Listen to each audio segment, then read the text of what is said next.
નમસ્કાર મિત્રો, આજનો સંદેશો સદભાવના વૃદ્ધાશ્રમના સોશિયલ મીડિયા ઉપર નવપલ્લવિત કરવા ધરતીને, નવપલ્લવિત કરવા આ ધરતીને, આ વૃક્ષો વાવવા જરૂરી છે. ત્યારે નવપલ્લવિત કરવા ધરતીને સંવારો વૃક્ષ સંહિતા, પ્રાણવાયુ પૂરક રૂખડા પ્રકૃતિગત પ્રાણ રક્ષતા.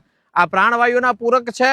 આ રૂખડા એ ઓક્સિજન આપનારા છે. ત્યારે પ્રકૃતિગત પ્રાણ રક્ષતા, આપણે પ્રકૃતિનું સમસ્ત સૃષ્ટિના જીવાત્માઓનું કલ્યાણ કરવા માટે આ વૃક્ષો જ્યારે સમર્પિત છે ત્યારે નવપલ્લવિત કરવા ધરતીને સંવારો વૃક્ષ સંહિતા, પ્રાણવાયુ પૂરક રૂખડા પ્રકૃતિગત પ્રાણ રક્ષતા.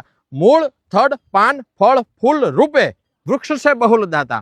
એના મૂળ પણ કામ લાગે, એનું થડ પણ કામ લાગે, એના પાન પણ કામ લાગે, એના ફળ ફૂલ પણ આપણને કામ લાગે. ત્યારે વૃક્ષ છે બહુલ દાતા. કપાઈને ઠેડા ઠૂઠા ઝાડના સૂકા ઈંધણ થાતા. એ કપાઈ જાય કદાચ, એનું જીવન પૂર્ણ થઈ જાય તો પણ એ સૂકું થઈ એનું શરીર આપણને આ સજીવ સૃષ્ટિને આપતું જાય છે. ત્યારે આ વૃક્ષ છે બહુલ દાતા. સદભાવના વૃદ્ધાશ્રમનો સમગ્ર ભારતભરમાં આવા 150 કરોડ વૃક્ષો વાવી ઉછેરવાના સંકલ્પ સાથે આવતી પેઢીના સ્વાસ્થ્યસભર ઉજળા ભવિષ્ય માટે કામ કરી રહેતી સંસ્થા સદભાવના વૃદ્ધાશ્રમ રાજકોટ. આપ આ વિડીયો જો તમને ગમ્યો, લાઇક કરી શેર કરજો, ફોલો કરવાનું ચૂકતા નહીં. સદભાવના વૃદ્ધાશ્રમ રાજકોટ.